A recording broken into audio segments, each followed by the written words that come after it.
Welcome to Catholic Connection with Teresa Tomeo, keeping you connected to your faith and your world. Teresa tackles the issues of faith and culture, the pro-life message, and media awareness. And now, here's Teresa Tomeo. Late have I loved you, beauty so ancient and so new. Late have I loved you. You were within me, but I was outside you, and there I searched for you.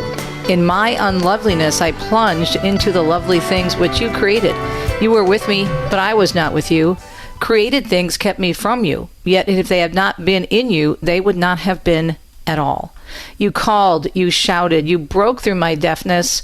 You flashed, you shone, and you dispelled my blindness. You breathed your fragrance on me. I drew in breath, and now I long for you. I have tasted you, now I hunger and thirst for more. You touched me, and I burned for your peace. From our saint of the day, the great St. Augustine of Hippo, from his Book of Confessions, chapter 10, book 10, chapter 27. It is a Friday morning. It is August 28, 2026. And of course, as I mentioned, this is the feast day of the great doctor of the church and bishop, St. Augustine. Huge follower and fan of Augustine. And I think so many of us can relate to his journey. It took him a long time, didn't come to Christ really until his 30s. And really had a very interesting journey. But all of that experience of looking at the world from a worldly perspective and experimenting with all kinds of different teachings and religions outside the Catholic faith gave him the experience and exposure that would eventually help bring him to the Lord. Now, the thing is, St. Augustine would be the first to tell us you don't have to go that route. If you stay close to Jesus, receive the sacraments, have a penitent heart, then you can stay close to God and avoid a lot of the pain. So just ask for the intercession of St. Augustine today with whatever you're struggling. It is going to be a great show. Very excited about our guest today. We have the one, the only Peter Gagnon joining us, the president of EWTN Studios, to fill us in on the programming every Friday. And my dear little sis, Vanessa Denha-Garmo, is going to be joining us in our Fact Check Friday, some positive media information, previewing her online course for the wonderful Guadalupe Radio Network Academy.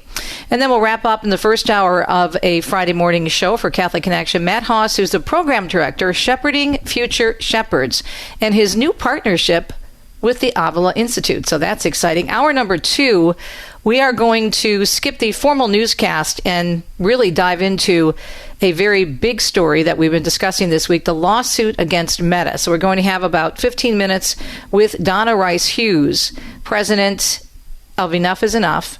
And we're going to discuss in detail the settlement with Meta. And that came about earlier this week, and there's been a lot of coverage on it on this show and this network.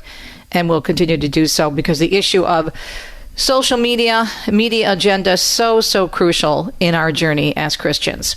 Speaking of which, in our 2 cents segment, we know that we are told the truth sets us free.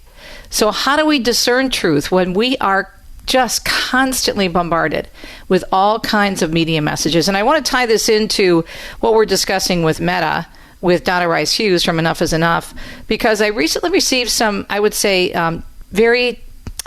challenging emails from listeners, and I'm really struggling with the way they're responding to the media and not doing their own search for truth.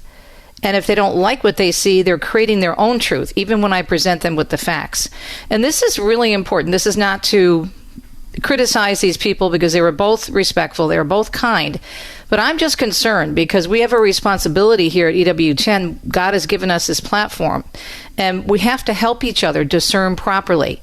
And if we are taking things from the media and believing them as true when there may be a conspiracy theory or completely fake news, and allowing that to form our thoughts on a particular issue, even if it doesn't have anything to do with, obviously, our salvation, we can easily go down the wrong path in starting to do that with other areas. And I see it all the time. So I am going to share the emails, not names, but the emails. And they were very nice. They were just trying to tell me what I should be covering. But what they sent me was shocking in terms of how they wanted me to follow up on these ideas that are floating out there in the internet on 2 very big stories. And there is actually currently no factual evidence that either of these scenarios that they presented are anywhere near truth. And we should be concerned about that, and I'll explain. I'll also have some additional quotes from Catholic Church teaching on how we are called to discern properly. And then we're wrapping up. So excited. My friend Susan DeBartoli is going to join us. She is back with a beautiful book connected to Padre Pio. Padre Pio's American Daughter, The Story of Mary Pyle. So, as I said, it should be a great show this morning on a Friday. How's that weather doing in terms of storms and whatnot? Well, we have dangerous heat persisting across the southwestern part of the country, and that's through tomorrow. Daytime highs, 110 to 115 degrees. Extreme heat warnings remain in effect, and dangerous heat continues to build across the southern plains, and that begins this weekend.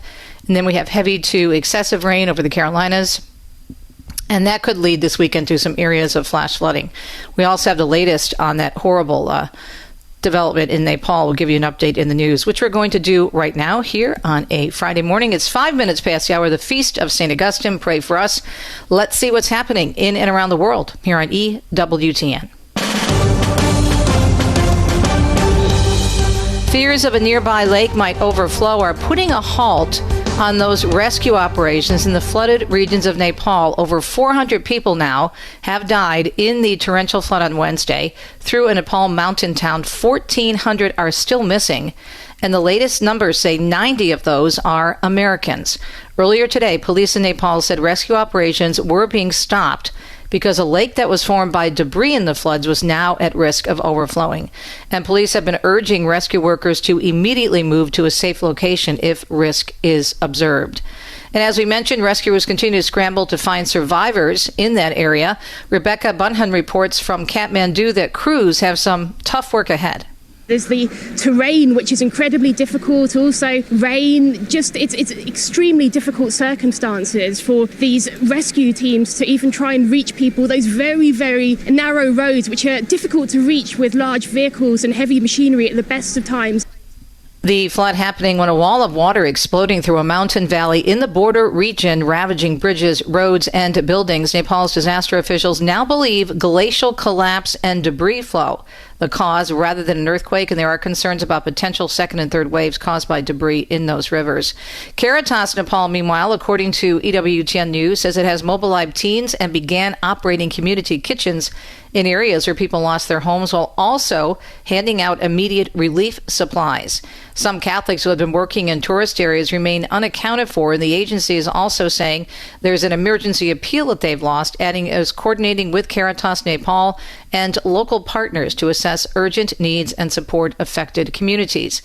Caritas Australia, meanwhile, launching an urgent flood appeal, confirming teams are on the ground, assessing the scale of the disaster and the needs it has created. Dr. Rahika Sharma lives in New York along with her parents, so she says we're on a mission trip in the area when the floodwaters crashed into their location. The last time we heard from them was when they crossed the border at 8 a.m. and we haven't heard from them since. Once again, over 400 people have now been killed in that flooding, and over 1,000, actually up to 1,400 people have remained missing, including Americans. The president has said the United States will offer any and all help to the Southern Asian country. The State Department says they continue to work to account for any Americans impacted. In other news this morning, the triple murder trial of Lindsay Clancy has entered its final phase in the state of Massachusetts. Yesterday, in the prosecution's closing arguments, Plymouth County Assistant District Attorney Jennifer Sprague said Clancy was actually in control of her actions. All her behaviors are typical and normal because she's able to control her behavior. She's able to be suicidal and feel those things, but control her behavior, control her thoughts, and present that image to the world. She also said Lindsay Clancy denied having some mental health issues when first speaking with doctors. She even told Dr. Tufts, it's a note in the records, that she knew the problem was that she wasn't focusing on one provider and following one plan. She knew that going from doctor to doctor, practice to practice, South Shore to NGH, to different programs, not the best way to deal with the situation. Clancy admitting to strangling her 3 young children 3 years ago, but pleading not guilty to 3 counts of first-degree murder. Prosecutors alleging the killings were premeditated. The defense says she suffered a postpartum psychotic break. Jurors may consider murder, manslaughter, or not guilty verdicts based on a lack of criminal responsibility. Mark Mayfield tells us President Trump says Russia has no plans to attack any NATO member state. While speaking to reporters at the White House Thursday, Trump was asked about CIA Director John Ratcliffe's recent trip to Moscow, where he reportedly warned Russia not to attack any member of NATO. I don't want to comment on that, but they're not going to attack. Reports indicate Russia may be planning to test NATO with a limited incursion into one of its neighbors as the war with Ukraine grinds on. Trump said he didn't want to comment on the reports and would only say they're not going to attack. I'm Mark Mayfield. The Pentagon saying it used lasers to shoot down 3 drones operated by drug cartels at the southern border. The U.S. Northern Command says 3 unmanned aircraft systems were shot down late Tuesday and early Wednesday using a multi-purpose high-energy laser system. The statement on Thursday did not say where exactly the drones were shot down. It did say the drones were determined to be hostile because they were in support of activities posing a physical threat to the U.S. military personnel. The commander of the Southern Borders Joint Task Force saying the U.S. will not tolerate hostile surveillance. Jonathan Halloran tells us the FAA says 2 air traffic control workers left their shifts an hour early the night of that fatal Air Canada runway crash at LaGuardia. The Wall Street Journal says the agency is now moving to fire those 2 workers. Transportation Secretary Sean Duffy slammed the finding, saying the 2 employees committed time fraud and added additional work for their fellow controllers. The crash on March 23rd killed both pilots of the commercial jet and left dozens more injured. There was no immediate word on if their absence played a role in the cause of the crash. In New York, I'm Jonathan O'Halloran. And we'll be talking about this important story in the next hour on EWTN Radio Extra. A California court fight over social media and teens ending with a settlement and new limits on young users. San Diego State professor Dr. Jean Twang says growing research does link heavy social media use to mental health concerns for some teens. A surprising number of teens spend 6, 7, 8 hours a day even using social media. And then when it gets to that level, it crowds out time, not just for sleeping, but for talking to mom and dad and their siblings, going out with friends, exercise, schoolwork. It takes over their lives in a way that is not healthy. Under the deal, teen accounts would face a 2-hour delay cap on Facebook and Instagram, along with overnight and school delay or school day restrictions. The next step, the experts say, is watching how Meta puts those changes in place and whether competing platforms will follow Meta's lead. And the Diocese of Knoxville is mourning the passing of American artist and Tennessee native Dolly Parton and reflecting on her legacy. EWTN News telling us Bishop Mark Beckman of Knoxville said he was very sorry to hear of her passing, and he said in a press release, "I'm praying for those who are mourning her loss. She made a wonderful contribution to our world and our community, and she will be greatly missed." Parton, who was not Catholic, sang and spoke frequently about her Christian faith and love for Jesus. Some of her public views, including her support for so-called same-sex marriage, did differ from Catholic Church teaching. However, she was publicly silent on other views, including abortion. And last but not least, Tropical Storm Dolly forming over the central tropical Atlantic. According to the National Hurricane Center, Dolly is over 1,500 miles east of the Leeward Islands, packing maximum sustained winds of 40 miles per hour. The name Dolly was next in the rotation prior to the death of country music legend Dolly Parton earlier this week. It is a Friday, and of course, we find out what's coming up on EWTN with the Inside Word coming up next.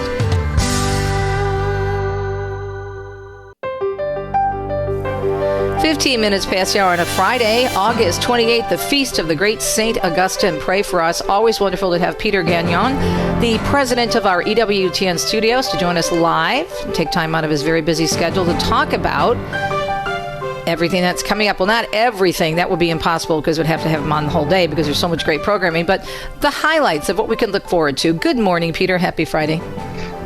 Good morning, Teresa. How are you? I am well, my friend. How are you? Yeah, I'm doing great. Great. I hope your pencil was sharpened this morning because okay, I got my pen here. I got the notebook right here. I'm ready to go. Okay, what are we looking at? Excellent. So we start off with the Feast of St. Augustine, and we have a series called Doctors of the Church, and where we actually we are nearly complete with almost every doctor. So people can check that out on online as well on our Plus platform. But today we're honoring St. Augustine. And we did 2 parts on him because he's such a powerful saint, and his story is so amazing. So part 1 airs tonight at 5 p.m. Eastern. And then immediately following that is part 2. So typically in the past, we've aired them, separated weeks apart, but because of his feast day, air them back to back. That's Dr. Matthew Bunson is the host of that. It's got some dramatic recreations of his life, other experts. It's really, really well done. So you can learn the whole life of St. Augustine. So tune in tonight for that. An event tomorrow that is really cool is there's a mass in procession with Pope Leo for the Feast of Our Lady of the Lake in Castle Gandolfo. The amazing part of that is there's actually a procession on the lake, a boat procession that the Pope's going to take part in. So how cool! No other Pope has done that in the past. They've offered the mass, but they've never done the procession on the lake. And the Holy Father, Pope Leo, is going to do that. So that's tomorrow at noon. Eastern. And then it'll encore in the evening. Yeah. So he's going to go down from Castel Gandolfo down to Lake Albano, and then he'll take off from there. Wow, that is going to be so beautiful, Peter. Yeah, that'll be amazing. It'll be amazing. So people really want to tune into that. So that's fantastic. Another thing I want to, because we have, so many new people always tuning in and learning the new content we have. We have our series Savoring Our Faith with Father Leo Pedalinghug, where he actually cooks, or he goes on location and he goes to restaurants, but also ties into devotions. He's in Manila for this one this week. So it's August 30th, Sunday at 4:30 p.m. Eastern. So he goes and he dives into many of the devotions that are in Manila. From Our Lady they have a great devotion to Teresa of Lisieux and Our Lady of Perpetual Help. And then he'll also show a lot of the Filipino recipes that are very popular in that region. That's fun. Moving on to new episodes of some of our new programming. So Saints versus Scoundrels. So that's a program where we have kind of a saint comes alive and he debates a scoundrel in history. So this week it's going to be on St. Paul versus Sigmund Freud. Good luck, Sigmund. And St. Paul, exactly. St. Paul confronts him defending the gospel and the Eucharist because Freud, dismissed God and said kind of psychoanalysis is really man's true cure, not God. And so check that out. It's at 6:30 p.m. Eastern on Sunday the 30th. And that's 2 parts. So part 1 will debut this week, part 2 the next week. Okay. We keep going. As you are well aware, we're still in the Jubilee year of St. Francis. Yay. And so beginning of September, usually we change up our grids and our lineups twice a year, September and March. We're going to be adding a series with our beloved friend, Father Andrew Apostoli. He did a series called St. Francis, Mirror of Christ. So people can tune in every Tuesday. Beginning September 1st at 11:30 a.m. Eastern time, 11:30 a.m. Eastern every Tuesday, beginning in September for St. Francis, Mirror of Christ. And Father Apostoli goes through his whole life and explains him. The first one is called Everybody's Saint. Why is St. Francis a saint for everybody? So learn more about that saint while we're in the Jubilee year, and then find out ways you can get the special indulgence. Another thing we move on is we recently aired the miniseries on the Crusades, kind of dispelling the myths. Now we move into the Inquisition. So this is a miniseries. It was filmed in 6 countries across Europe, our EWTN original miniseries.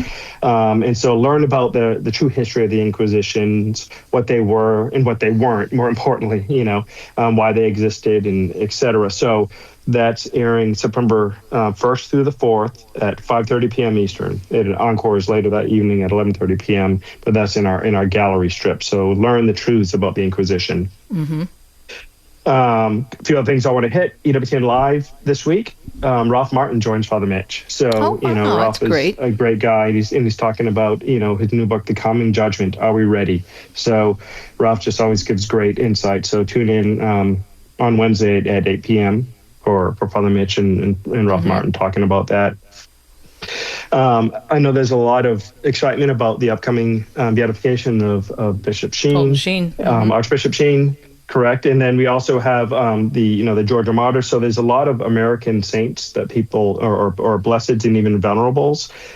We even have a servant of God, Father Vincent Capodanno. He was the U.S. Marine chaplain who gave his life. So we have there's a special mass for him on September 3rd. So we're going to air. There's a program about his life called Called and Chosen, the Father Vincent Capodanno story. That'll be September 3rd at 3 p.m. Eastern, and then the Mass for him from the National Shrine at 6:30 p.m. Then another new program we have, new episodes, Chesterton Station. I don't know if you've seen that, but Chesterton Station is basically G.K. Chesterton comes alive in this kind of supernatural train station, and he interacts with people throughout history. This time he interacts with Michelangelo, and they rediscover the value of our God-given gifts. And so that airs September 3rd at 5 p.m. Eastern. So check that out. It's a really fun series. You can see a lot of the episodes on our Plus platform as well in our EWTN.com. And then two other things to check out specifically on our Plus platform is our Is This for Kids podcast that we do. This time they're looking at the movie, the new Odyssey movie. Is it appropriate for kids? So they want to, if parents are wondering, hey, new movie's out, should I get it for my kids? Tune in. So just go to our Plus platform. It'll hit on August 31st. And then another one you might want to check out is Catholics and Cappuccinos, Siobhan Paulin Hogan. She's so fun. The episode of September 3rd is actually a pretty powerful one because she's actually going to sit down with the Dowdell brothers. These were two brothers who grew up actually across the street from Siobhan, but their dad was killed on September 11th. And they're going to talk about the impact of that and the impact of how it impacted their whole neighborhood in their city. And so it's a very, very special episode that'll hit on September 3rd. So full lineup, really full lineup in the coming week. Yeah, there's so much. It's great stuff. I mean, it's such a variety. I wanted to go back to the Chesterton Station. When did we first start airing that? It's new, correct? Well, it's a few years old, so we do have a number of episodes. So we did a very much older series, Chesterton, the Apostle of Common Sense, years ago with Dale Alquist. That was just a weekly series. These are kind of specials on Chesterton Station. It was a kind of a new design and a new opportunity. When you bring people together we have great actors. And to help, it's very entertaining, but it's also very enlightening, and you learn a lot about Chesterton, but also about the faith in a very entertaining way. So people are always looking for content that's a little different. It's not just necessarily somebody giving you a talk about Chesterton. This is a perfect way to see that. So, and there's been so many different interactions. We have some coming up where he interacts with different writers throughout history, a lot of different historical figures, everything from even like Peter Pan, and what does it mean to be, to have a youthful vigor, but in the right way, So it's just a really fun series. Well, let me just review because I took very, very serious and detailed notes. So today there's going to be two parts, all about St. Augustine, Doctors of the Church. The first is at 5 o'clock Eastern. The second is at 6 p.m. And it's with our very own Dr. Matthew Bunsen. So that's going to be great. And then there's going to be this amazing mass that's coming up this week. Peter, great summary. I did have some other questions, but we'll follow up with those next week. Peter Gagnon, president of EWTN Studios. We'll be right back.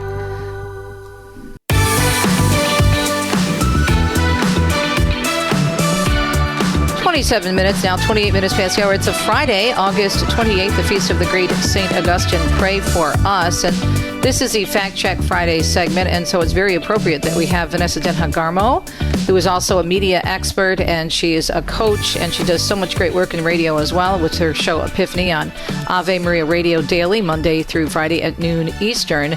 And she's also doing a lot of great things in terms of online teaching, including being a part of the beautiful Guadalupe Radio Network Academy. And she has a wonderful 7-week workshop about which she's going to tell us that is starting very soon, and also about her new book that's coming out later this year. A lot to cover in 9 minutes, but if anybody can do it, you can be. Good morning, sweetheart. Yes.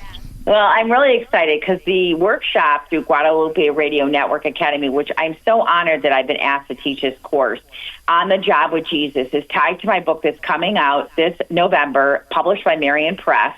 And it's 7 Christian Habits for Professional Success. And it's basically, how do we take Jesus to work with us so we could change the culture, right? There's so much going on in the culture, and the way we show up affects the way we communicate. And the way we communicate, T, affects the culture. And we want to change it for the good. So we have to carry Jesus everywhere we go. He's with us whether we like it or not. We just have to acknowledge him and truly carry him in our hearts and change the culture and the way we communicate with our coworkers. And so do you find that in your work as a coach that people get a little bit nervous about, being on the job with Jesus, bringing Jesus to work, given our culture today? Yeah, because you could do it in a very not overt way. T, you don't have to be in your face about it. It's the way we treat people, right? I mean, you have to think about yourself. What would Jesus do at this moment? How would he communicate with this person? Jesus, and we talked about this. First of all, we have to make him our CEO. We have to follow his lead, and you do that in every action, the way you communicate, the way you engage people, the way you handle stress, the way you handle disagreements in the workplace, the way you handle chaos in the workplace. You do your research, you ask questions, you meet people where they're at, seek to understand before being understood, right? St. Augustine, whose feast day we celebrate today, taught us that. And so there's ways that we bring Jesus with us without feeling like that we're preaching at a pulpit, because what we don't want to do is get people running to HR saying, she's trying to push her Catholic faith on me. No, it's the way we engage people. And I'm going to teach you ways to, do your research, ask questions, communicate with people, how to share your faith story in a very engaging way when people are under stress. Right. How to be consistent with what you do and how to focus on Jesus in the middle of chaos. I mean, there's so many ways we can share Jesus in the workplace without feeling like we're preaching our faith to people. Sure. So let me give the details. This is Thursday, 7:30 to 8:20 p.m., and that's Central Time, so that would be 8:30 to 9:20 Eastern Time. It begins September 24th, and it runs through November 5th. And to sign up today, you may go to grnonline.com academy, grnonline.com academy, and you can sign up for Vanessa's course. This sounds so great, and I think a big part of it, V, and let me hear you if you agree with this, is even without preaching so much or quoting scripture or something from the catechism, especially if you're in a secular workplace, the way you treat people, the way you are kind, the way you're calm, speaks volumes about your faith, does it not? Yes, the way you engage people, the way you include people, people want to feel valued, right? They want to feel heard. Jesus asked questions. He communicated with people. He shared stories. I mean, these are wonderful examples to change a culture in a more productive way, right? I mean, they don't want leaders that sit there and pontificate and lecture. I always ask people when they go up for promotions when I'm coaching them, I say, do you want to be the boss or do you want to lead? Because there's a difference, you know what I mean? Are you just trying to be a boss so you can dictate to people what to do, or you truly want to serve people? Because that's what real leadership is all about. And that's what we want to. That's what I want to share with people in this course is how to be a true servant leader. How to move up in your career in a Christ-centered way and really change the culture for the better. And what I love what's going on with this Guadalupe Radio Network Academy right now, T, they have you love a sale, T never, misses a sale. They know me too well. They have a BOGO sale, right? So buy one, get one. Yep. Yeah, buy one, get one, or buy one, give one. And so you can buy a course and give it to somebody else to take the course with you. I'm a big proponent in the buddy system. Do something with a friend, do it with a group of people. In fact, I would love a whole, maybe a company would have some of their employees take this together. Maybe a department within a company. Ooh, that's a great idea. Take this course with a group of people, and this could be part of you changing your culture within the workplace. You guys can do this together. So if you have a toxic culture right now, if there's a lot of tension going on in your culture and you really want to change it, get a few people in that company to take this course with you, and you guys can devise a plan of how to change the culture by being Jesus with you every single day. So That's awesome. This is a great opportunity. Buy one and give one of these classes for free.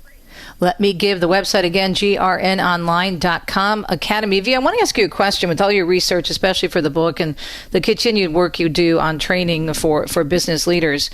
I'm seeing a lot, and maybe it's just my algorithms, but I'm very interested in how we treat each other at work. I think it's very important as a Christian to make sure you're treating people fairly and kindly. And I'm seeing a lot of videos about, this is in the secular world, about how many people feel unappreciated, and it shuts them down, and that's when you know they're starting to look for other jobs. And I hear this a lot. We hear this a lot from our friends in the secular media all the time. Not, you could have the lead story and a Grammy or an Emmy, not a Grammy, but Emmy-winning story, and the next day they come in, what have you done for me lately? And so appreciation, not to give them, all this adulation all the time, but when they do a good job, say thank you, T, that's a really good point. In fact, Gallup has come out with several studies on the silent quitters.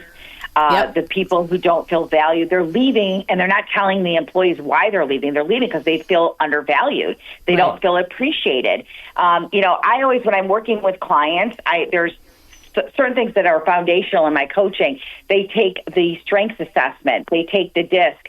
So they understand what they bring to the table, their strengths, right? How they communicate. Because I always say to them, now I want you to write in 60 seconds, not your elevator pitch, but your value statement. Because if you don't understand your own value that you bring to this organization, why would anybody else?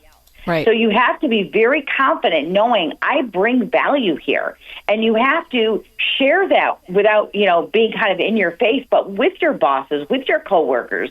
Yeah, a lot of people are leaving the workplace and leaving really good companies or really good jobs that they love because they don't feel valued or appreciated or heard. Mm-hmm. Right.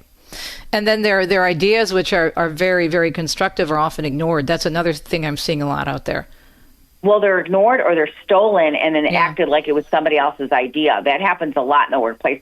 Somebody will come up with a great idea, and because the boss is so insecure and not confident with who he is or who she is, she'll, downplay that person's idea and then in the next meeting act like it was their own. Yeah. That happens time and time and time again. And that's happened to me over the years, and that is not leadership, right? I always used to tell bosses, if I do well, I make you look good. You know what I mean? I'm a reflection of you, just like a child is a reflection of their parent. V, we're out of time, sweetheart. Let me give the details again. Thursday, 7:30 to 8:20 p.m. Central, and then, of course, 8:30 to 9:20 p.m. A special class from our very own Vanessa Denha-Garmo, and you can find it at the Guadalupe Radio Network Academy, grnonline.com. We'll be right back.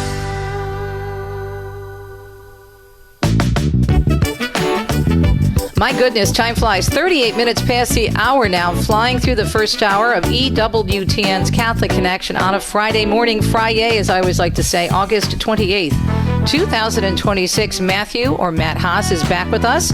He's been with us before. He's the program director for the International Institute for Culture and also has a wonderful program, which we've discussed, and we're discussing it again this morning, Shepherding Future Shepherds, creation of thankapriest.com.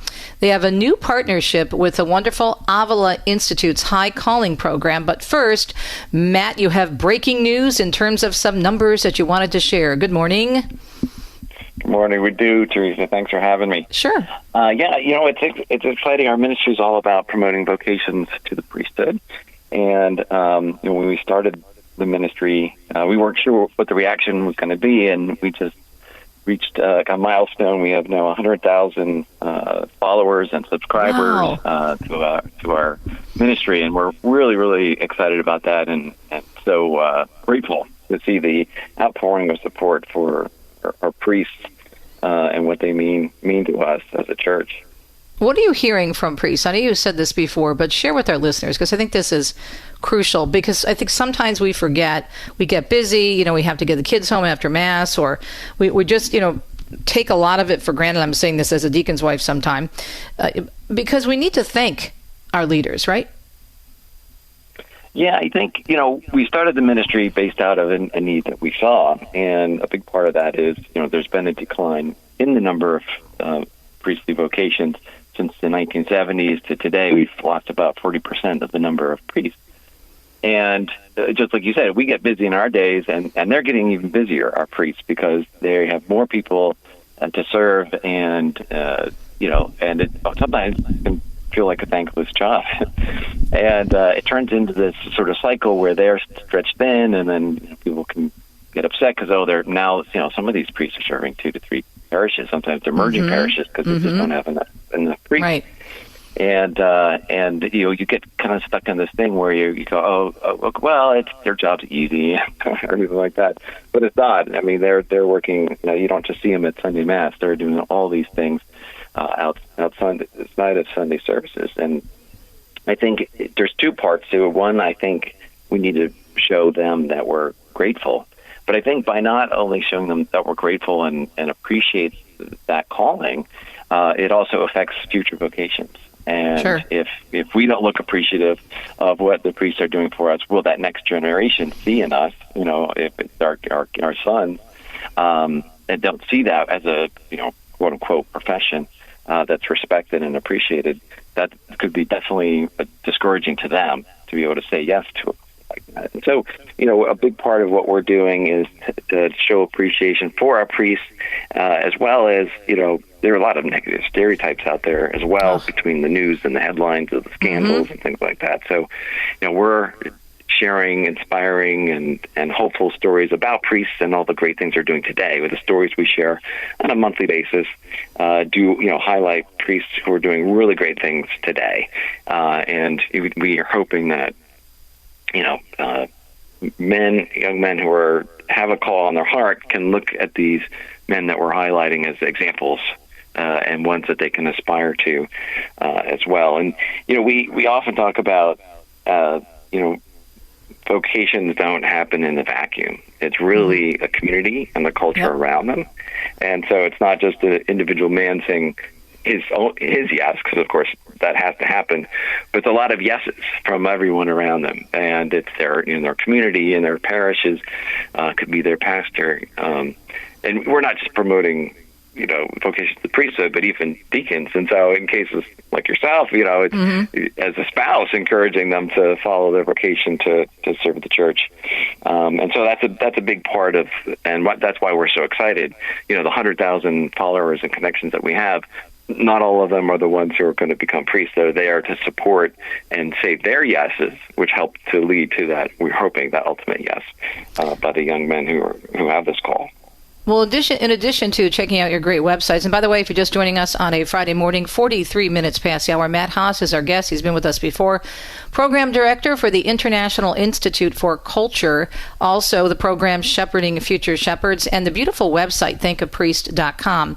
Before we move on to your partnership with the wonderful Avila Institute, what are some practical ways, besides maybe thanking a priest or a deacon for their homily or just thanking them for their service, how else can we show our appreciation, do you think, Matt? Yeah, I think that's a great idea. On our website, we do have many ways and ideas to encourage people to reach out and thank their priests. Anything from literally saying, "Hey, thank you, Father, for the great homily. Thank you for what you did for our baptism, for all the sacraments as well." But then there are also some concrete examples where a gift card. One of the things we hear a lot from priests is saying, volunteer at the parish to help support the different ministries. So that's even better than a thank you for us. And so there's lots of ways too. And of course, we're always very much encouraging of prayer. And we do have, your listeners can go to our website, check it out, but you can also sign up for our prayer partner program. And we send out a request each week for a different intention, whether it be for priests or seminarians or seminaries and teachers, the whole world of vocations that support our priests, and to sign up. We have over 6,000 people who are praying with us each week that have signed up, and that number keeps growing. And so we're encouraging people definitely to pray and to join us in prayer. And then we've seen time again. We talk to vocation directors, people who've been concerned about the priesthood, and so many young men, it was often just somebody who went to them and said, "Hey, you know what? Have you ever considered the priesthood. You know, planting that little bit of seed. We see that over and over again. And it could be, you know, a friend, a parent, a grandparent, who just, you know, if they or even a feel in their heart, stranger. We had that happen with Deacon Dom long before. It was right after we were back in the church, and we were doing our very first big Catholic thing. We went on a pilgrimage to the Holy Land. And the deacon who was with us from our parish, whom we had just met on that trip because we were just back in the parish, we had left the church for a while, came up to him out of the blue and said, "Have you ever thought about being a deacon?" And, you know, my husband almost passed out right there in Jerusalem. And then years later, another person, a Protestant friend, came up to him and said, "Have you ever thought of being a deacon?" So it was years apart, but two people who got a word from the Lord in their prayer that he should consider the diaconate. That's beautiful, and that's very much in line with what we talk about. It's not just, you know, the man who has to say yes. It's the whole community, and we play all a part in the vocation story of the priesthood. And so, our openness to listen to what we think God's calling us to do can often lead to encouragement and leading others to the vocation of the priesthood. Yeah, it's such a great thing, and it's amazing how many, when you get in diaconate formation, I'm sure you've heard this from young men in seminary, how many people along the way, in addition to family, have encouraged them or put that word when they were thinking or praying about possibly discerning a vocation, a religious vocation, how much that helps. Okay, so we only have about 5 minutes left, and I do want to mention your connection now with our friends at the Avila Institute. What's happening there, Matt? So the Avila Institute has a program called the High Calling Program, and it's a wonderful program. They've been actually consulting with us from very early on in our process of our ministry, but now we formed more of a partnership. They've worked with religious orders and dioceses in helping men move through discernment. Because, you know, sometimes we often just say, oh, well, a man might have a calling to the priesthood and he just has to say yes. Well, it's not that simple. You know, there's a process. They have to apply to seminary. And the discernment process it takes a while. You know, you might feel like you have that calling. They have, the High Calling Program is fantastic in that it has a structured program. They have great resources that they provide to young men, coaching and guidance along the way. We had done a survey of vocation directors and said, you know, what are some of the more common things you see in good new applicants these days? And, you know, daily mass, going to confession, all these things. But they said almost 50% of them had someone guiding them along the process of discernment and leading them. And so that's always been an important part of what we wanted to be able to do. And now we're able to do that with this partnership with Avila Institute and their High Calling Program. They guide the men through and the steps, and then even sort of almost like a college prep, help them identify, you know, if it's a religious order, if it's the diocesan priesthood, and then help them through the application process. Because, you know, sometimes you may have a calling and you're not ready to apply yet, and you apply and you reject it and you think, oh, well, I don't have a calling. Well, they help you through that whole process so that you're putting your best foot forward if that's your, you know, feel like that's your calling. That's really great, because it can be very confusing and overwhelming, and you feel like if you see something and they say, well, we're going to delay it for a while, that you think that the answer is no, that you shouldn't be a priest or a deacon or go into another religious vocation. But there's so many steps in the process, and the discernment process and the way the church processes this entire thing. It's really important to understand that. Yes, and in fact, you know, you of their program, the High Calling Program, they've had 669 men go through the program, and 337 of those are in seminary right now. And that's awesome. So that's a beautiful story to those numbers. And the other thing we try to remind people of is that, you know, seminary takes a while. It's 8 years, and right now we have an issue with declining numbers of our priests. We need to act now. My pastor in my parish is beyond his retirement age, but he's holding on as long as he can because he wants, you know, there's just not enough priests. And so, we need to work now to get priests, you know, into seminary, and then we'll start seeing more of the benefits of this. Maybe in a decade, 8 to 10 years is when we'll really start seeing it. So it's important to get this process started and do what we can as a Catholic community to encourage our men to say yes to that call. Did you ever think when you started this whole, the different ministries in terms of your programs within your ministry, that this would have hit such a nerve and have so many people connecting with you? We had no idea. In fact, it was sort of by faith. We, felt like I started this particular ministry within the Institute And it was just on my heart. I know a lot of priests, and I'm friends with priests, and I had seen what they had gone through struggles themselves, and some of the negative stereotypes they're facing, and just been on my heart for a long time. And I said, I feel like God's telling me to do something, so I did it, and really had no idea how people were going to react. And it's just beautiful to see so many people also saying, the priesthood is important to me. I'm going to do my part. I'm going to participate and be a part of this process to really encourage that next generation of priests. We actually started a separate ministry within our parish to pray for our priests and our pastor, and it's just really beautiful to see how many people have signed up. So it's a very, very good thing that you're doing. Okay, Matt, before we let you go, I want to have you give, because there's several different websites. You've got the Avila Institute, obviously, and with whom you're collaborating. But then you also have the Shepherding Future Shepherds and the Thank a Priest. So what is the best is there one overall website, or in terms of resources for folks, what would you recommend for online? For resources, if your listeners want to help our next generation of priests, I encourage them to go to thankapriest.com. They can hear stories of inspiring priests, and as well as join our prayer list and join us in prayer every week for our priests. And will they see your collaboration with the Avila Institute online, or is that just something you're doing together with the Avila Institute? That's something we're doing together with them right now, and there will be larger announcements in the future. All right. Well, listen, keep in touch with us and let us know how this goes. Your next announcement will break the news. We'll have the exclusive here on Catholic Connection. But thank you for all that you're doing for priests, for future priests, and to support our shepherds. Matt Haas is a programming director with Shepherding Future Shepherds and Thank a Priest, also talking about this morning his new partnership with the Avila Institute. It's a Friday morning. We're coming back up and letting you know about the second hour on EWTN Radio Extra. Stay tuned. We'll be right back.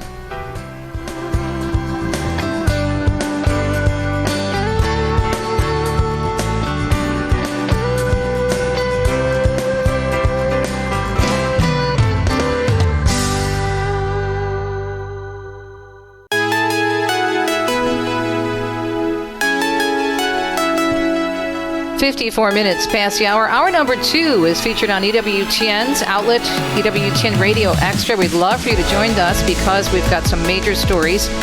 Instead of your newscast, we are going to replace it with a developing news story all about that lawsuit against Meta. And we're going to ask an expert, Donna Rice-Hughes, who's been with us many times, president of Enough is Enough, her thoughts. And now there was an $18 billion settlement. Billion. B as in boy. Melissa Hansen's joining us instead? Oh, okay, never mind. I got this wrong. It's Melissa Hansen who's joining us, and she's with Enough is Enough. But this idea of $18 billion, a huge number, right, for the average person. Can't even imagine that. Can't even wrap our heads around it. That is like, literally, if you look at the numbers, unfortunately, it's pocket change for these huge social media giants who are taking in like $200 billion a year or something. But it's still good news because there's more awareness now, and they did come up with some safety regulations. So we'll see if these are going to stick and how they're going to be applied, and if they will be applied, because a lot of people are saying it's still questionable. So we'll get the scoop from Melissa Hansen, and she's with Enough is Enough. Donna Rice-Hughes was not available this morning. We're also going to keep the media discussion going in our 2 cents segment. The truth sets it free, and I want to respond to 2 emails I received recently from our wonderful listeners, and they were polite. It's not about arguing back and forth or anything, but what disturbed me is the lack of attribution and the things they're believing or choosing to believe instead of really doing their homework and seeking truth as St. Augustine did and as our catechism and many church teachings on the media remind us. We must discern, we must research, and we must be careful with the media. We'll be right back.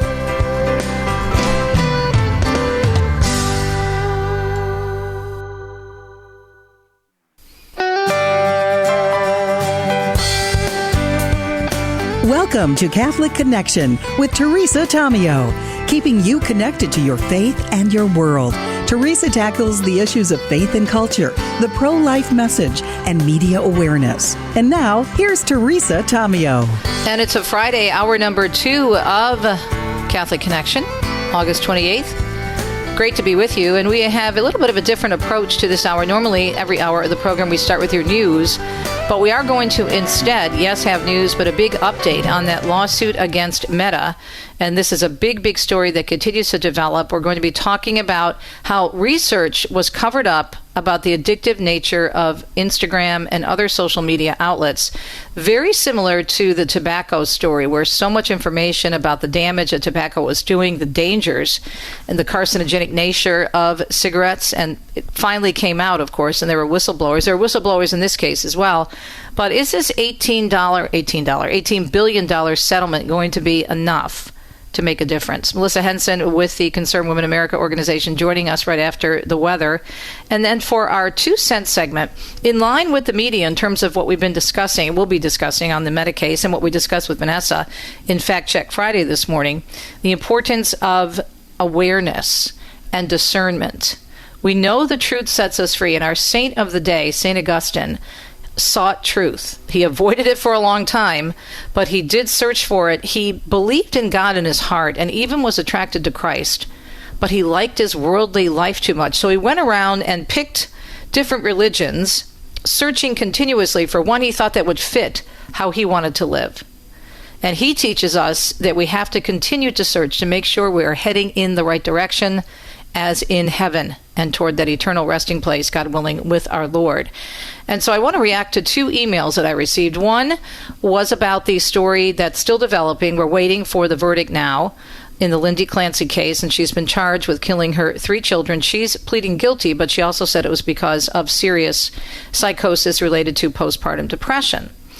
And so there's all kinds of different theories and stories floating out there on the internet. And yesterday, we did a deep dive into the story with both Father Mitch Pacwa and a young woman who has a beautiful website dedicated to this issue, not just postpartum depression and psychosis, but she has a medical background, and she looks at the postpartum life of women and families and what that means and looks like. And also had a lot of great information about dealing with postpartum depression. And so a lovely listener writes me, and she was very nice, but she said that I should really consider these other ideas that are out there. And she said her quote was, "I've been listening to people." She gave me absolutely no attribution, didn't give me any links, didn't say anything to back up what she was claiming, and she wanted me to start digging into this without any information. Now, I've already been researching the story. I've been covering it from the very beginning, and so far I have not seen anything that corroborates or verifies that the father, is what she's saying, is connected to these murders. But she's insisting this is a case and that we're not telling the truth.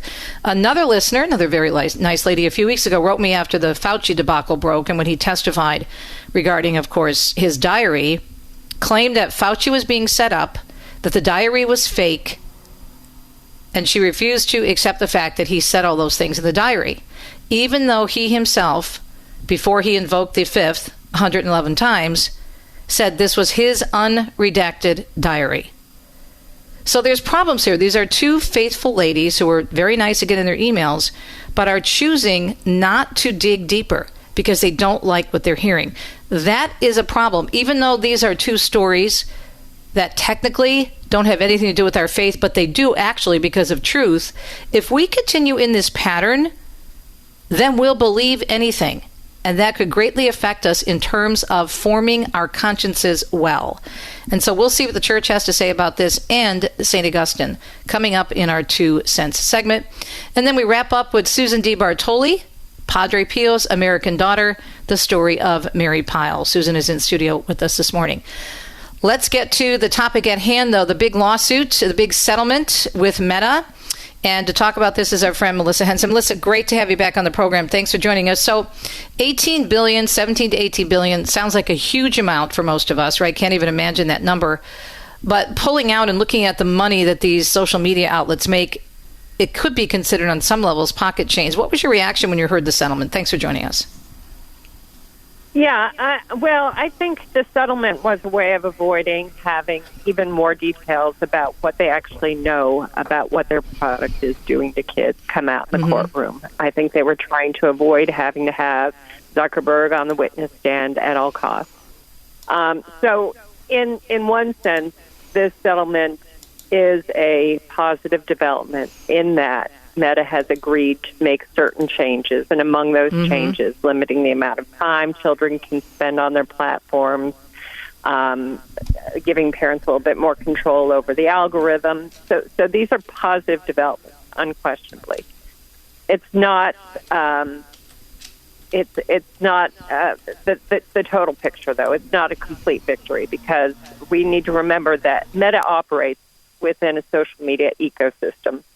And what we often see is that once one platform starts to tighten up or implement stricter controls, parental controls, kids will flee that social media platform for another platform, or a new company will come along and open a competitor platform that kids will try out.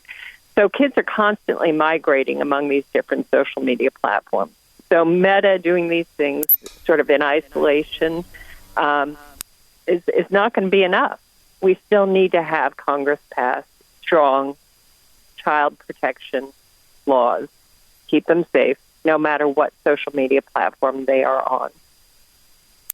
Case in point would be the fact that Twitter, and I'm sure you heard the stories this morning, they want to come back as Twitter, which was the original name. Now it's X, of course, which was purchased by Musk a few years ago for $44 billion. And Twitter wants to come back on the scene.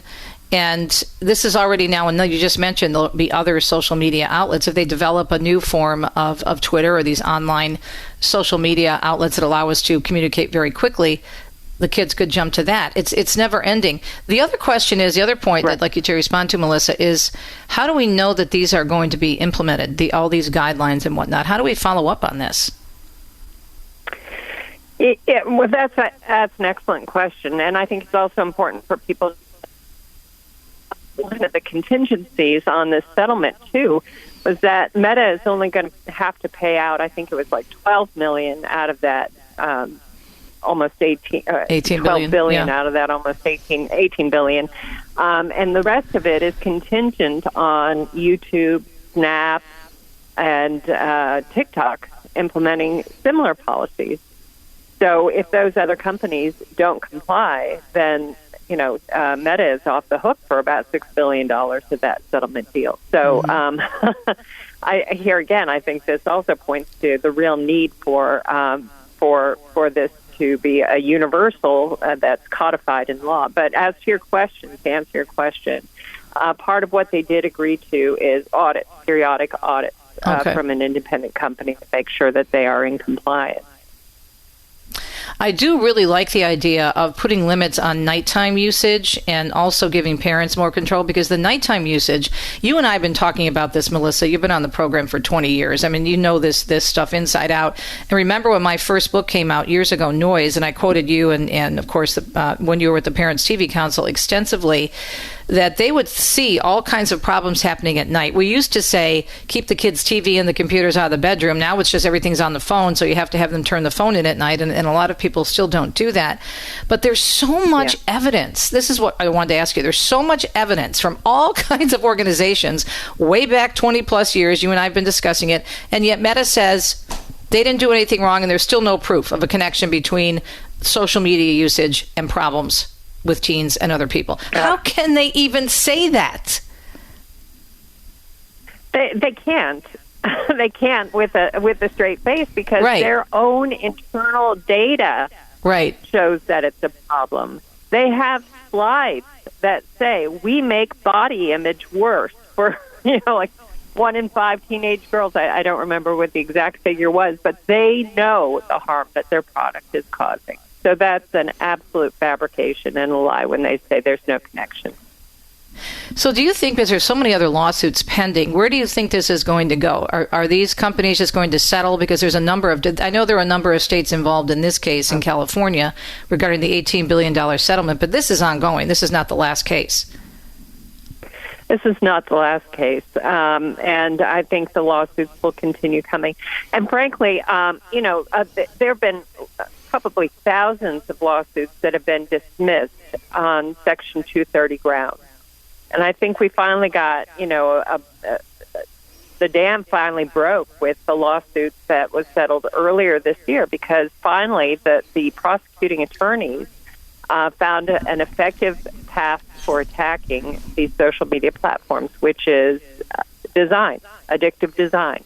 Because Section 230 has nothing to say about has nothing to say about the design algorithm. It's about the content of what's posted. It's not about the design. So I think that has turned out to be the most effective strategy for going after these companies. So how soon do you think these changes will begin to be implemented with the Meta case? Yeah, that I don't know, and I haven't seen any mention in any of the coverage that I've read. But I think they have the tools. Frankly, they've had the ability all along. They've always been able to do these things, but it's against their best interest to do it because it might cut into their advertiser revenue, and that's what's driving the ship.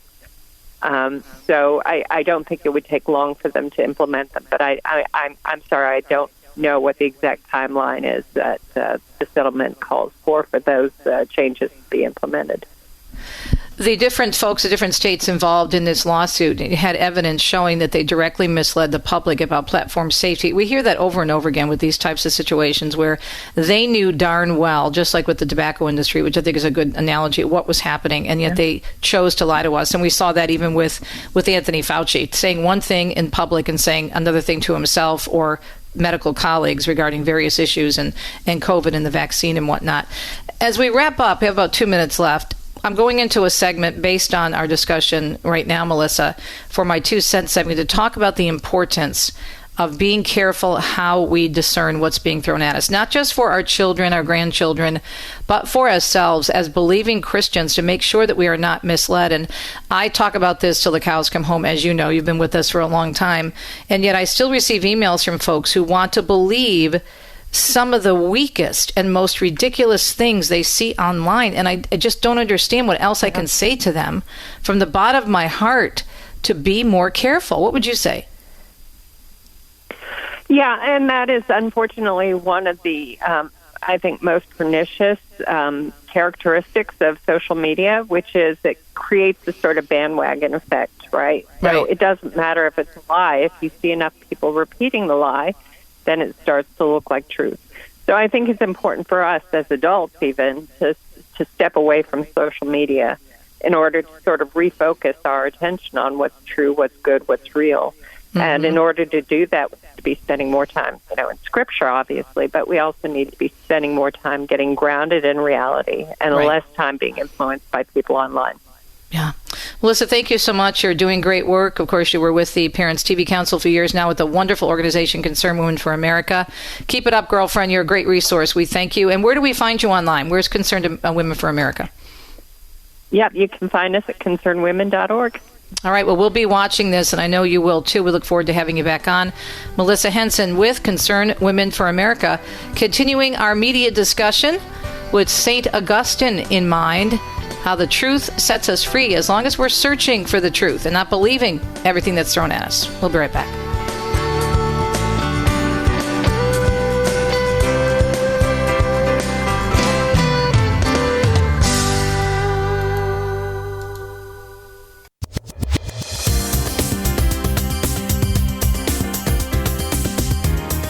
Minutes past hour. Appreciate you here at EWTN, hour number 2, EWTN's Radio Extra.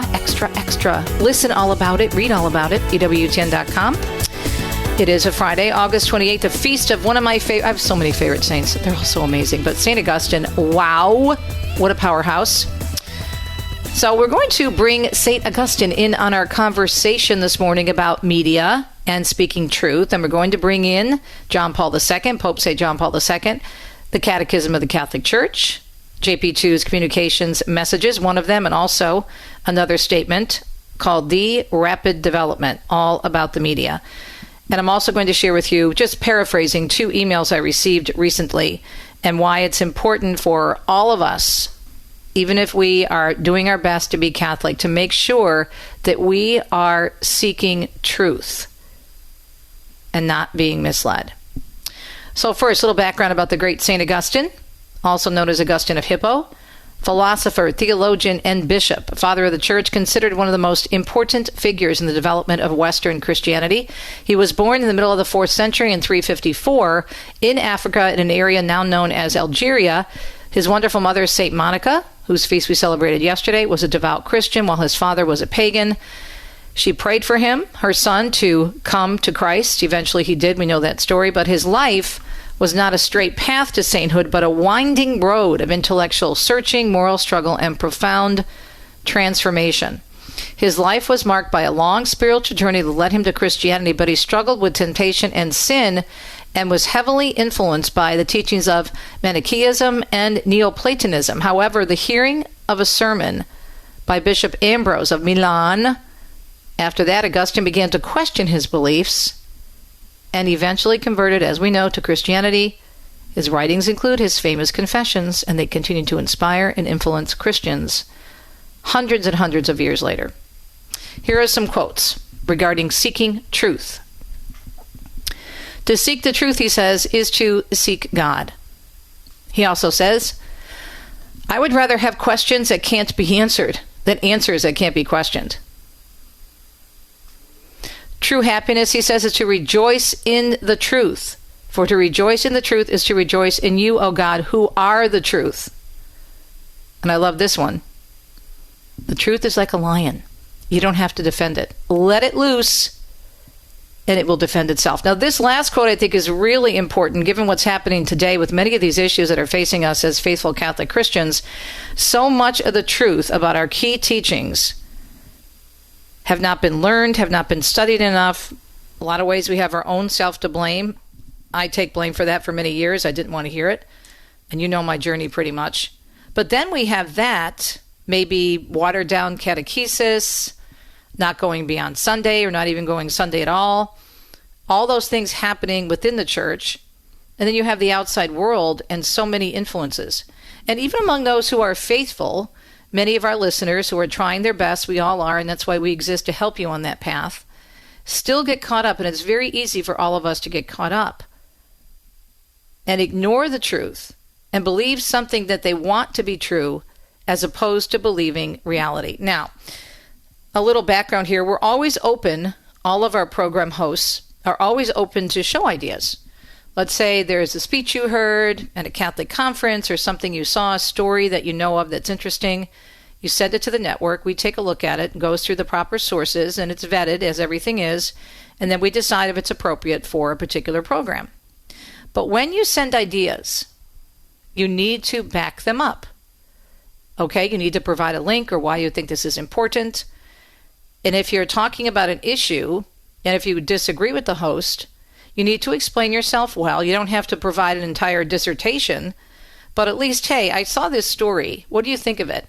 I'm wondering if this might be a better alternative to what we're hearing, or what do you think of this person saying this or this person saying that? But provide some attribution. And some may say, well, I don't have to be a reporter. That's your job. Well, actually, it's all of our jobs now and has been since the beginning. The church tells us that we have to discern carefully. All the way back to Vatican II, okay? And we hear that in Inter Mirifica, where it's really, really important to understand that Inter Mirifica was what, back in the 60s? All these media outlets that are thrown at us. And now, of course, with social media, the social media onslaught, with adults spending several hours on social media, many people buy into the emotion if a particular story interests them, and they believe what they see, even if these sources are nothing close to legitimate. Okay, case in point, most recent email from a lovely woman. Her name was Catherine, and she was listening to my discussion with Father Pacwa, and then my discussion with Anne-Marie Williams, who's an expert in the area of postpartum depression. And we're talking about what was going on with the defendant, Lindsay Clancy, as we're waiting. Deliberations are beginning today, as we're waiting for the verdict in this very, very prominent and sad case of a woman who killed her 3 children, claiming she was suffering from postpartum psychosis.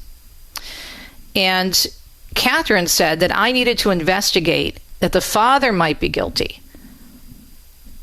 And the reason for her asking me to investigate and do a show on it, actually, her exact quote was, I've been listening to some people.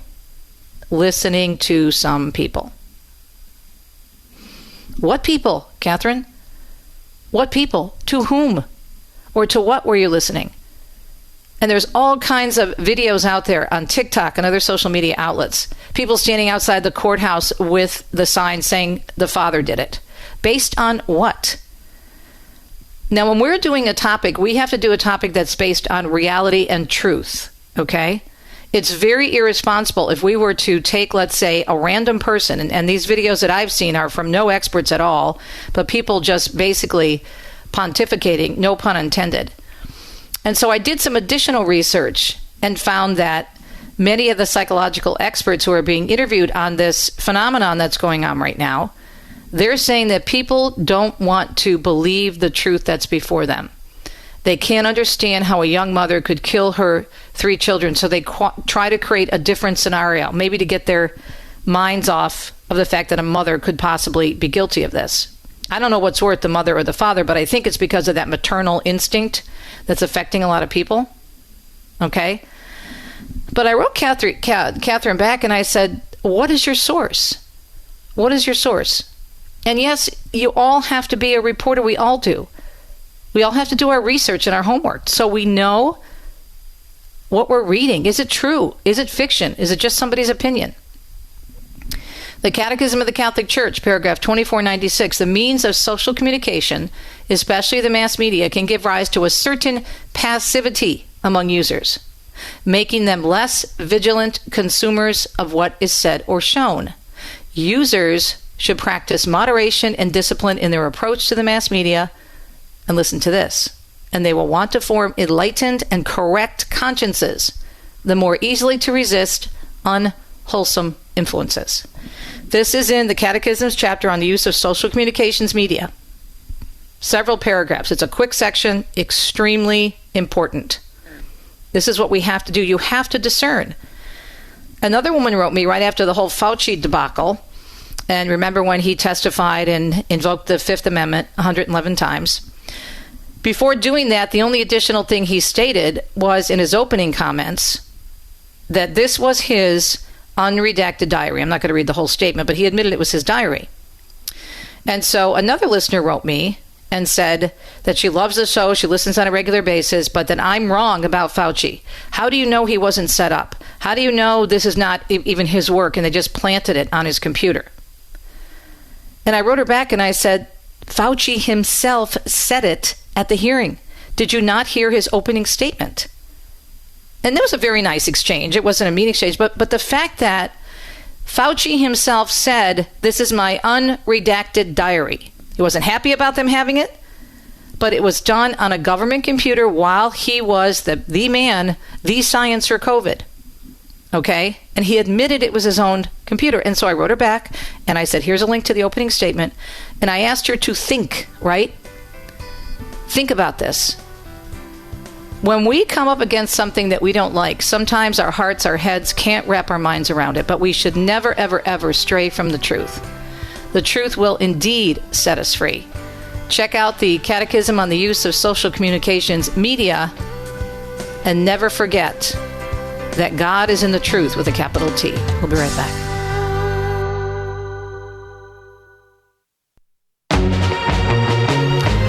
Well, it is just an honor and a blessing to have my sister and my paisan, my Catholic sister and my paisan, Susan DeBartoli, back with us in studio. She has a brand new book, Padre Pio's American Daughter, The Story of Mary Pyle, published by our friends at Sophia Institute Press. And Susan is in studio with us this morning. We're so excited because she is taping At Home with Jim and Joy, which will air in a few weeks. My dear, dear sister, how are you? Oh, I'm wonderful. How are you? Great. Thanks be to God. And congrats on the new book. Mary Pyle, her adorable little face, and of course the beautiful face of Padre Pio, yes, on the cover of your book. She looks so, so sweet. When did you first, take us back to when you first heard about her? Oh, my. 30 years ago, I was in San Giovanni on a pilgrimage, and I went over to have lunch at the Victoria Hotel, which is... Oh, we're staying there in December. We're taking friends there. Yes, I think you know. Yeah, that's a great hotel. Yeah. Yes. That's where Pope John Paul II stayed. Make sure they show you his room. Yep. And across the street is her house. And so I'm having lunch and a man walks in. He walks over to me and he says, "Can I join you?" Which is not unusual in a pilgrimage place. And I certainly, he sat down. He was from Germany. His name, I don't remember his first name. His last name was Schmitz. And he said, I guess you're here for Mary Pyle. I said, Mary Pyle? He said, yes, they're reopening her house today. I said, oh, that's nice. He said, Mary Pyle? I said, who is Mary Pyle? I had no idea. He said, you're an American, shame on you. I went, oh. And he proceeded to tell me a little bit about her. So after lunch, he was a photographer. He was there to do a photo shoot. And so I went across the street, and there were a bunch of people gathered. I walked up. I talked with them. The door opened. One of the Capuchins opened the door. I walked in, and it was like I could feel the holiness in this house. Wow. It was so intense. The house was beautiful. And I walk in, and in front of me is this magnificent painting, it's in the book, of Mary Pyle and Padre Pio. And a Capuchin handed me a book and said, can you please sign the guest register, which I did. And then I started walking through the house. And as I walked up the steps to where Padre Pio's mother and father died, I kept thinking, how many times did Padre Pio walk up these steps? Yes. So anyway, I walked away from there with a feeling that it's almost like thinking about Mary Pyle when she first meets Padre Pio and he tells her to remain here. I had that kind of a feeling. There's something here. Don't walk away from this and forget about it. And so I have a nice relationship with the Capuchins there because of the fact that I do pilgrimages and I'm on the board of directors of the Padre Pio Foundation. But anyway, so one of the Capuchins, Father Cosimo, Padre Cosimo, was working on her cause at the time. And I did some work for him in America on her passage back and forth to Europe and so on. And then, of course, it didn't go forward. The money ran out. It didn't go forward. But that's how I got to know more and more about her, and I started reading about her, and I just could not believe what I was finding out. I couldn't believe that she went there to be an assistant to Padre Pio, but what she did for that town and the people, she was so generous. When she became a Catholic, her mother disinherited her. She was very, very, very wealthy. And her grandfather and her uncle owned a hotel across from Macy's in New York City. Wow. It had 1,600 rooms in it. This is in 1912. It was the largest hotel in the world. Her family was extremely wealthy, extremely. So this is a woman who really came from great means. She said she couldn't strike a match. Someone would just run over to her. They had 8 servants at any given time. So when she went there, she had, even though she was disinherited by her mother, she did have some of her own money. And Padre Pio asked her to build a house there, and she did. And that house became a house of beatitudes and a house of charity. And no matter who knocked at her door, they were welcome, whether it be for money or for a meal. Don't forget, it was a very, very poor town. When she went there, on October 4th, 1923 is when she actually meets Padre Pio on the feast day of St. Francis. But at that time, she described the town as absolutely barren, like a desert. No hotels, nothing. Only thing that was there was the monastery and the church. And when you go there and you try to picture it, it boggles your mind. Because there's so many hotels and beautiful places and bookstores and different paths you can walk, the Stations of the Cross, the old church, the new church, on and on.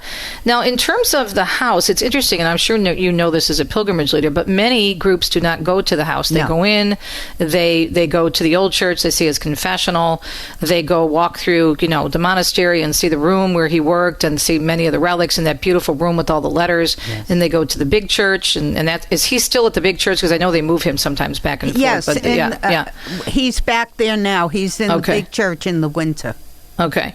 And so, they do those things, and then they leave. And I've never been to Mary Pyle's house, but as you know, I'm taking friends to San Giovanni Rotondo, and I'm definitely going to put this on our itinerary, because what an experience to be there, I would imagine. It's an awesome experience, but not everyone could go in there. At one time, the day they reopened the house, when I was there, it stayed open for many, many years. And then they decided to close it and use it more or less as a retreat house. And to some degree, Mary used it that way too, because the seminarians would go there and would pray there. But you don't have the opportunity to go in there as a pilgrim. I'll make sure that you get in. Okay, I'll knock on the door. The cute little capuchins come to the door. No, I'd love to see it. I've probably that's why we haven't gone, because I've always gone with groups, never on my own. So we're only going to be 5 people this time. So hopefully they can let us in. We're having another dynamic conversation with one of my new besties, Susan DeBartoli, and you have to check out her book. This is the latest book on Padre Pio. Padre Pio's American Daughter: The Story of Mary Pyle, and what a story it is. And I love all the pictures. I love it when you can put the pictures in here. You see a picture of her house, you see pictures of her, and there's an adorable picture of you behind that painting. So it's very nice. Just an incredible story, and especially someone, as you said, came from such wealth from New York City. We're going to take a break, but before we do and have you back on, where I know you're taping this week with At Home and Jim and Joy, where can we find the book, and where can we learn more about you and your pilgrimages?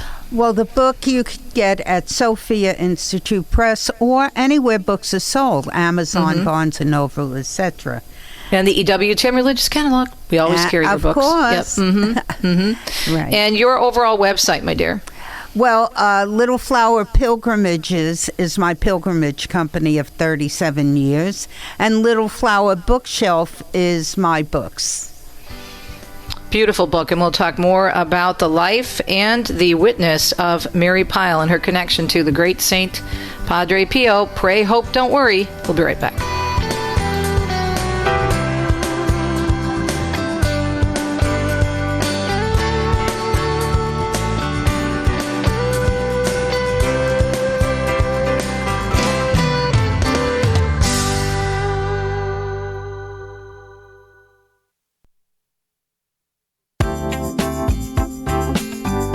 Hope you're enjoying the conversation with my friend Susan DeBartoli as much as I am, and she's a wonderful author, pilgrimage leader, and speaker. She's in studio in Irondale to tape with the lovely Jim and Joy Pinto from At Home, Jim and Joy.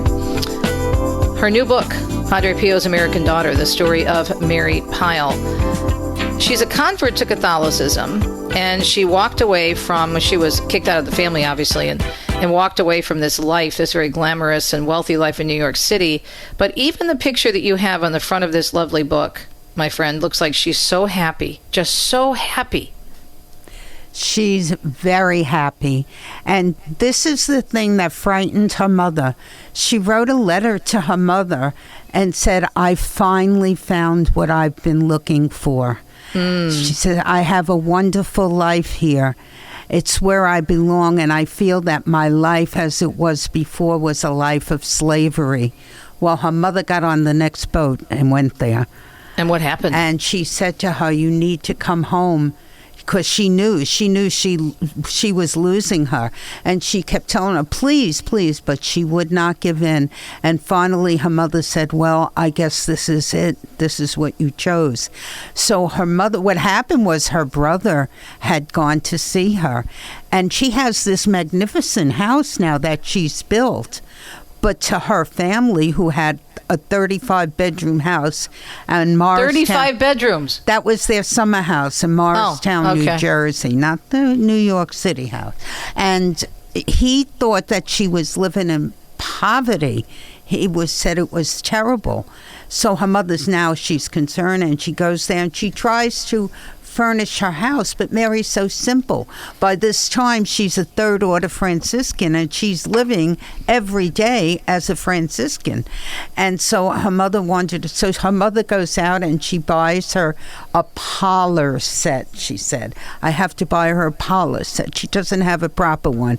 And she had to be very careful what she bought because she knew Mary would not accept it if it was, So anyway, her mother tries, and there's no way she's not coming back. But at this point, Padre Pio becomes friends with her mother. Oh my gosh. And he actually helps them to mend their ways to get together again. And in fact, when Padre Pio's mother is dying, she's in Mary's house, and Padre Pio bilocated to New York City to tell Mary's mother that his mother was dying and Mary was taking care of her. And later, when his mother dies and Mary writes a letter to her mother writes back and says, "Oh, that's why he came to visit me. He wanted me to know how ill his mother was." Wow. And she's confused. What is her mother talking about? And she asks Padre Pio, and he says, "Oh, I visit your mother all the time." And it's like, oh my God, Mary didn't even know this, And so, that is beautiful too. And then, of course, his father goes to live with her. Live with Mary for almost 20 years. Wow. So it's amazing. That's why she built the house. She didn't know it. And she said, when his mother died there, she does say, now I know why he wanted this house. Because this house became an extension of the monastery. It was a place where Padre Pio could meet with his family and the people he loved. He didn't go there when the celebrities were there, like Loretta Young and Raymond Navarro. He didn't go there then. He went there to be with his family, and he went there to lead his family to eternal life with Mary. They were very, very close, very close. Are we hearing more about Mary Pyle, hopefully, obviously, with your book, but prior to your knowledge and your exquisite writing about her, what did those visiting San Giovanni Rotondo know about her, Susan? I'm sorry to say, very few people know about her. I speak to a lot of the Padre Pio groups, and they do know Mary Pyle. But aside from that, I'll be speaking at the Garibaldi Meucci Museum next month. And when they called me to speak about Padre Pio, they wanted me to speak about my new book. And I said, do you know Mary Pyle? And they had no idea who she was. Wow. So we'll be speaking about that. But people don't know her, and they should know her. She was a good, kind woman. She gave everything she had, she gave away. And when she died, whatever was left, including her house, went to the Capuchins. And she's buried with the Capuchins, too. Aww. She's buried with Padre Pio's mother and father. Now, what about the reconciliation between Mary Pyle and her mother? What happened with that? Well, as I said, her mother knows she's not coming home, so she continues to come to San Giovanni, and Mary goes to visit Adelaide. Her mother goes to visit Padre Pio often, and she begins to understand what it is her daughter needed all her life. And she reconciles herself to the fact that Mary is not coming home. This is where her heart is. This is where Padre Pio is. And she begins to understand that. And so her mother gives her back some of her inheritance. She gives her a stipend every month, so to speak, thousands of dollars. But what Mary didn't know was she wasn't getting everything. Her sister and brothers were getting more, only to find out when her aunt dies and Mary comes to America to be with her when she's ill. And she dies, and she leaves her everything, which she immediately gives to build the seminary in Pietrelcina. And she finds out that she realizes she's in America, and she has nothing left. And she says to her mother's lawyer, how will I even get home? And he pulls out a check and hands it to her for $20,000. Wow. And he said, and this was 1940 something. So that's a lot of money. Yes. Yeah. And he says to her, your mother knew this day was going to come. So her mother she really loved her, and she didn't want her to suffer. You know, she wanted all that was good for her. And did she ever convert, the mother, or no? No, she never converted. Okay. How could you be around Padre Pio? I'm sorry. Well, this is what's so funny. This is really funny because Mary goes to Padre Pio and says to him, I feel so bad because I know my mother, when she dies, will not go to heaven. And Padre Pio said, what would make you say such a thing? She said, well, she's not a Catholic. He says, let's not confuse issues here. Your mother told me that she would die in a fire for Jesus. Make no mistake about where your mother is going. Which was beautiful. Yeah, I love these stories. We're talking with Susan DeBartoli, her beautiful new book, which is available, many resources, including, of course, our EWTN religious catalog, Padre Pio's American Daughter, The Story of Mary Pyle. And don't you find that the more you go back, and I don't even want to ask how many times you've been to San Giovanni. I wouldn't know. Yeah, I wouldn't either. I mean, you've probably been there much more than I have, but I've been there probably at least, 14, 15 times. And every time I learn something new. But it is amazing, and people keep asking me, and I'd like your insights on this. Why do you keep going back, and why do you live in Italy? If you feel this way about any country, if you have a connection to it, especially if there's a strong Catholic presence, such as in Poland or France or wherever. But for me and for Susan, we're both Italian Americans. We have strong ties to the Italian saints. But when you're there, Susan, there's just something about being in the hometowns of these great, great saints and leaders. All of the saints. I mean, you're so right. I mean, I had, when I go to San Giovanni, it's almost like going home. As I said, I have this special attachment. But the love, I don't know, maybe because we are Italian and we were raised with these names, these saints in our homes. Yeah. You know, I went to, just very quickly, I went to Padua, and one of my cousins, before I went, said to me, Susan, please, Anthony, her son, is not doing well, and could you please pray to St. Anthony while you're there? I said, certainly. So I went there, and I bought a little medal in a gift shop, and I went to his tomb. I put the medal on the tomb, and I said, he's got your name, you've got to help him. Well, my cousin was with me. She said, how rude, how could... I said, well, did I say something wrong? Yeah. And so I come home. Within 2 weeks of coming home, he's bleeding profusely, had a kidney problem.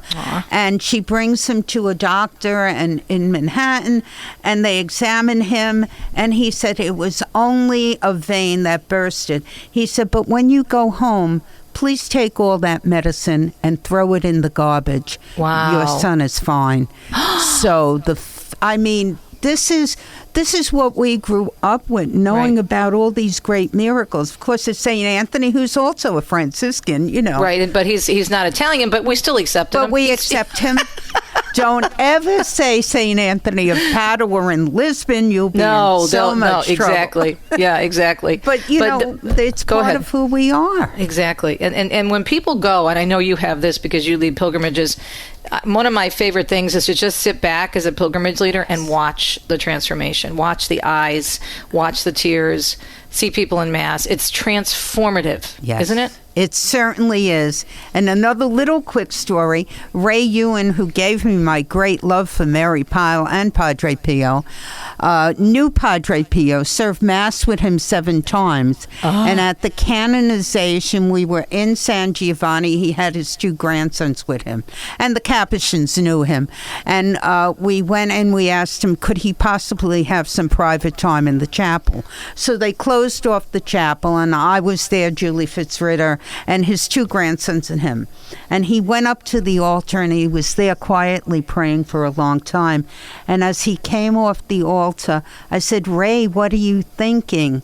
And he pointed to the altar, and he said, next time in paradise. He died a few years later at the age of 97.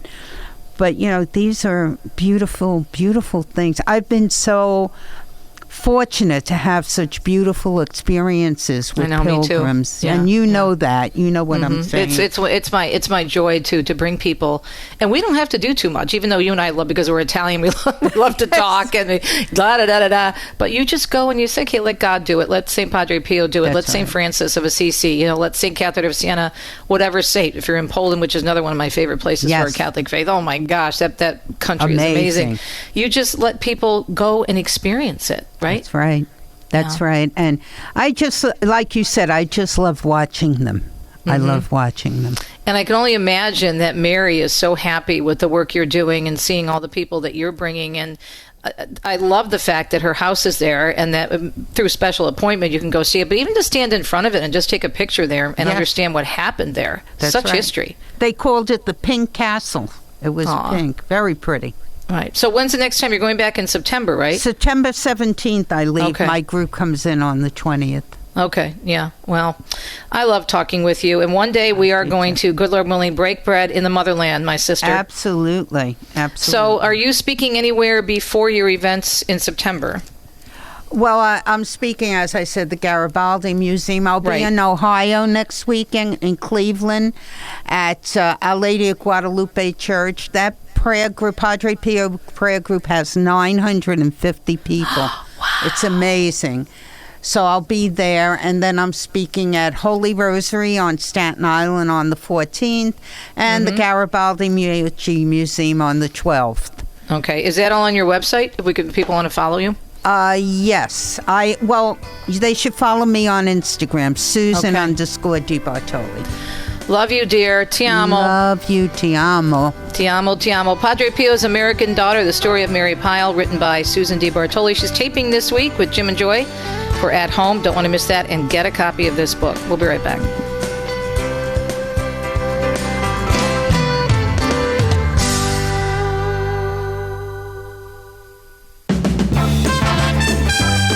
I could talk to her forever. I haven't met her in person, but we've just bonded. Duh. Is that a surprise? Susan DeBartoli from the East Coast. My family is from New York and Jersey City, and she's from New York. I was born in Jersey City, but I was raised in Michigan. But you can take the girl out of the East Coast, but you can't take the East Coast out of the girl. She's incredible. And what a gift she gives us in her knowledge of Padre Pio. Again, her book, Padre Pio's American Daughter, The Story of Mary Pyle, written by Susan DeBartoli, B-A-R-T-O-L-I. All right, coming up Monday on Catholic Connection, Journey Home Highlights with our very own Matt Swaim. I love that segment of our program. We're also going to be talking about sacred music with our music director at EWTN, Francesco Carbonell, and he is going to be giving us his insights on the Holy Father, who's recently, in his catechesis, if you recall, on the Wednesday audience, has been reminding us of the importance of real music in the Mass, sacred music in the Mass, and what that means to liturgy, to worship. So it's going to be, I think, a beautiful and powerful interview. Looking forward to that. And then, speaking of Padre Pio, we've got another interview coming up on Padre Pio, and that is with Philip Campbell. He has a book out about Padre Pio. So it's going to be a great show. Again, I so appreciate the hard work of our producers, Deb Rice, and of course, Richard Jesse and Tom Price from EWTN Radio. We work really hard to bring you wonderful and uplifting, as well as challenging topics. And so in this, the Feast of St. Augustine, I just ask you to ask for his intercession to make sure that we are always seeking the truth of Jesus and the one holy Catholic and Apostolic faith. Ciao, ciao. Talk to you on a Monday. Bye.